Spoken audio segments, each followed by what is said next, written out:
तो hello friends, welcome back my YouTube channel medical intelligence.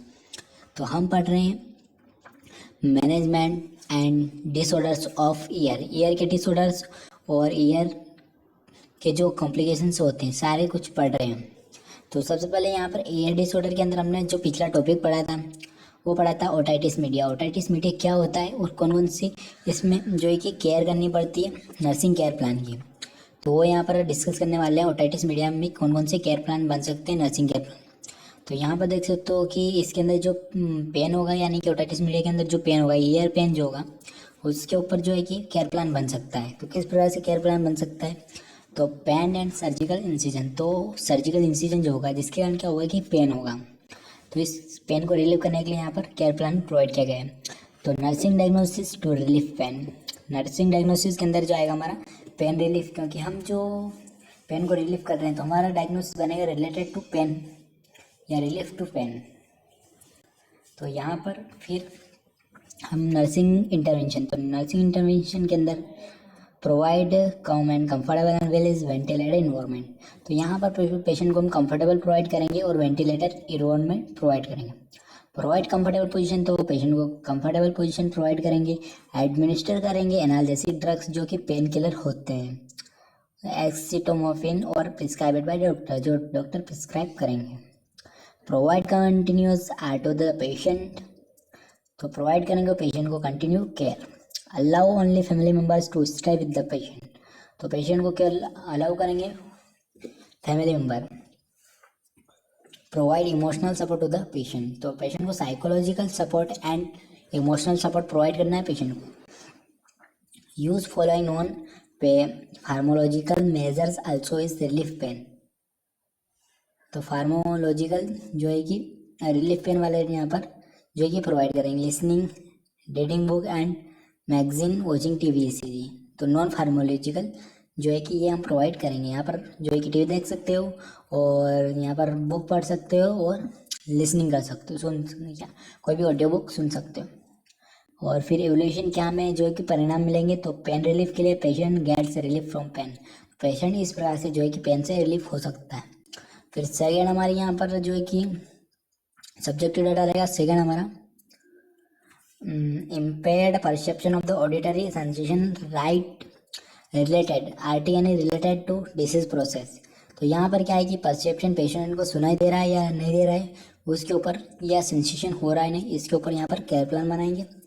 तो nursing diagnosis to make the perception of auditory sensation normal. तो यहाँ पर हमारा nursing diagnosis हो गई है परसेप्शन ऑफ ऑडिटरी सेंसेशन। तो असेस करेंगे उसकी सेवरिटी ऑफ हेयरिंग लॉस। तो हेयरिंग लॉस हुए यानी कि उसको सुनाई देने में जो प्रॉब्लम हो रही है वो यहाँ पर जो है कि मेजर करेंगे, असेसमेंट करेंगे। एडमिनिस्टर करेंगे उसको antibiotic and prescription by the doctor, जो डॉक्टर उसको प्रिस्क्रिप्शन करेंगे वो मेडिकेशन हम यहाँ पर प्रोवाइड करेंगे। फिर assurance the patient is that after surgery problem like infection of the ear, hearing loss of the which subsided. तो यहाँ पर क्या होता है कि आफ्टर सर्जरी के बाद हेयरिंग लॉस की कॉम्प्लिकेशन भी हमें देखने को मिल सकती है या फिर इन्फेक्शन भी हो सकता है। तो ये हमें जो है कि यहाँ पर असिस्ट करना है। Tell the patient regarding the post operative care, तो पोस्ट ऑपरेटिव केयर होती है वो हम पेशेंट को प्रोवाइड करेंगे। फिर हमारे एवल्यूशन के अंदर patient is ability to perceive the auditory sensation become a normal. फिर पेशेंट का यहाँ पर जो है कि नॉर्मल हो जाएगा। फिर हमारे थर्ड है impaired verbal communication related to hearing loss. तो उससे क्या है कि वर्बल कम्युनिकेशन हम उसको प्रोवाइड करेंगे, तो असेसमेंट करेंगे। तो हमारे नर्सिंग डायग्नोसिस सेकेंड है यहाँ पर to make the verbal communication effective.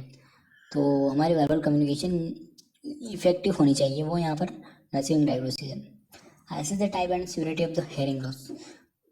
तो हम क्या है कि असेस करेंगे पेशेंट की सीवियरिटी कि कितनी हेयरिंग लॉस है जो हुआ है उसको, कितना हुआ है, कितना उसको है कि मेजरमेंट करेंगे। Advise the patient for the using hearing aid as the for doctor prescription. तो डॉक्टर के प्रिस्क्रिप्शन के बाद ही जो है कि एडवाइस करेंगे पेशेंट को।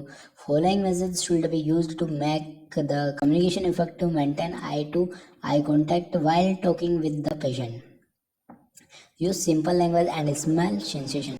तो यहाँ पर क्या है कि सिंपल लैंग्वेज जो है कि बॉडी लैंग्वेज जो है वो यूज़ कर सकते हैं, या फिर जो है कि स्मॉल लैंग्वेज भी यहाँ पर यूज़ कर सकते हैं पेशेंट के लिए। While communication do not cover the mouth and hands, this will help a patient in the lip reading. तो यहाँ पर जो है कि पेशेंट को लिप रीडिंग सिखानी है. लिप रीडिंग की जो लैंग्वेज हो यहाँ पर उसकी मदद से पेशेंट को जो है कि समझाना है, जो है कि वर्बल कम्युनिकेशन प्रोवाइड करनी है. While communication with this patient is the non verbal. तो नॉन वर्बल कम्युनिकेट करके पेशेंट को यहाँ पर एजुकेट करना है. The patient is available to communication effectively. तो यहाँ पर जो है कि इफेक्टिवली कम्युनिकेशन हो जाएगी. Communication alone with the verbal communication, it is meant to for patient to understand sender the message easy. Patient को जब वर्बल कम्युनिकेशन हो जाएगी, अच्छे से समझ में आ जाएगा, तो जो है कि उसका फीडबैक हमें देगा. Repeat the sentence of the require. तो सेंटेंस इज रिक्वायर्ड. तो रिपीट करेंगे उसको. अगर पेशेंट को समझ नहीं आया तो फिर से रिपीट करेंगे और उसको अच्छे से समझाएंगे. Encourage the patient for the communication. Do not avoid communication with the patient is suffering from hearing loss. तो पेशेंट को कम्युनिकेट करने में जो है कि प्रॉब्लम आ सकती है, तो उसको अच्छे से क्लियर करेंगे और उसकी जो सुनने की क्षमता है वो कम हो गई है तो उसमें भी थोड़ी हेल्प करेंगे. While communication with the patient speak is a normal tone, it is do not shut.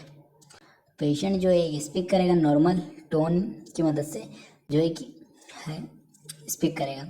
To make the communication more effective, more closer and the patient is the towards the better ear. तो patient के जो communication more effective होनी चाहिए, move closer and the patient is toward the better.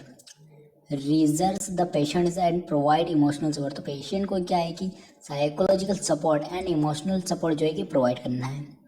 फिर knowledge regarding यहाँ पर जो है कि केयर प्रोवाइड करनी, जो कि पोस्ट ऑपरेटिव केयर होती है. तो to provide information to the patient and has related regarding post operative care. तो हमारी नर्सिंग डायग्नोसिस ये हो जाएगी to provide information to the patient and has relatives regarding post operative care या nursing diagnosis.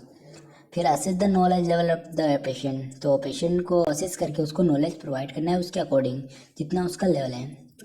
Advise the patient is not to the perform following activities after myringotomy. तो myringotomy जो होगी patient की, उसके बाद कौन कौन सी उसको जो है कि यहाँ पर एजुकेट करना है. Turning of bending the hand rapidly. जिस साइड उसकी सर्जरी हुई है वो उस साइड उसको जो है कि बहुत ध्यान रखना है.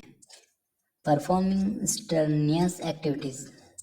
परफॉर्म नहीं करनी है उसको स्टर्नियस एक्टिविटीज़. Forceful coughing. तो उसको ज़्यादा फोर्स करके कफिंग नहीं करनी, यानी ज़्यादा खांसना नहीं है उसको. फुल ताकत से हल्का हल्का खांस सकता है या फिर थोड़ा धीमा.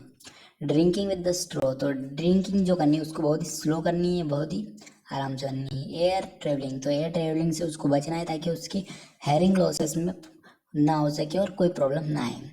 सबमेरिंग अंडर वाटर. तो वाटर से भी उसको जो है कि बचाना है. जहाँ पर सर्जरी हुआ है ईयर को उसको जो है कि बचाना है. Why blowing with the nose, blow the nose of the one side only at is the time during this keep the mouth open. जो माउथ ओपन करे तो उसको बहुत ही स्लोली जो है कि ओपन करना है और बहुत ही ध्यान रखना है. Advise the patient is for keeping the ear dry well is taking bath plug in the ear with the cotton ball. तो एडवाइस करना है पेशेंट को कि जो ईयर जो है ड्राई यानी कि क्लीन करे, तो उसको जो है कि अच्छे से क्लीन करे और plug the ear with cotton ball. तो कॉटन बॉल से ही जो है कि क्लीन करें. Use appropriate measure of preventing constipation. Explain the patient is during post operative periods hearing में भी is impair due to packaging of the ear. तो पेशेंट को यहाँ पर एडवाइस करके जो है कि समझाना है. Patient knowledge level is regarding post operative care. तो यहाँ पर जो है कि पोस्ट ऑपरेटिव केयर के अकॉर्डिंग उसको समझाना है. फिर यहाँ पर self care decide process. Patient को सेल्फ केयर यहाँ पर जो है उसको प्रोवाइड करनी है. To enable the patient for self care. तो नर्सिंग डायग्नोसिस के अंदर सेल्फ केयर जो है कि हो जाएगी. फिर assist patient is ability to perform activities of self care. तो पेशेंट के अकॉर्डिंग जो सेल्फ केयर वो परफॉर्म कर सकता है उसके अकॉर्डिंग उसको एजुकेट करना है. Encourage of the patient is performing activities of daily living. तो डेली लिविंग में जो है कि पेशेंट जो एक्टिविटी कर सकता है वही उसको बतानी है उसकी सर्जरी के according. Assist the patient in the performing activities of daily living.